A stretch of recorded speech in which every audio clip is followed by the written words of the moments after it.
stari most TV-a. Iz naše zemlje izdvajamo najvažnije vijesti. Slučaj nestalog mladića uznemirio je javnost. Slučaj još uvijek nije dobio svoj epilog. Slučaj nasilničkog ponašanja u školi, poskupljenje goriva, struje i životnih namirnica, te što veći odlazak mladih iz naše zemlje. Bože, šta je ovo? Samo neke crne vijesti. Draga moja Hanuma, pripremi nam one kofere sa tavana.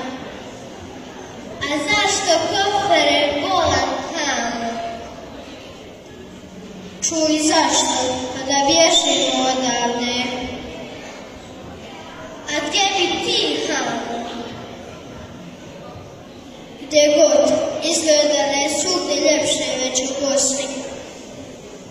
Dragi Hano, ti to misliš samo, nigdje nije ljepše već u Bosni.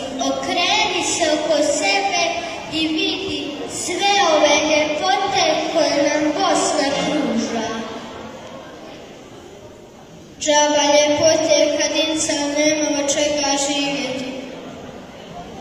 Šuti bolan, ne bih dala ovog fahatuka ni za kakvo bogatstvo, a kažu da će povijesti penzije, a evo, Hano, bili izbori, pa ćemo tako mijenjati stvari na bolje. Draga moja Hanuma, nadam se da će biti tako da će insan rahat proživjeti ovo malo života. Poštovani gledalci, želimo vam ugodan dan. Ovo su bile vijesti iz naše svakodnevnice.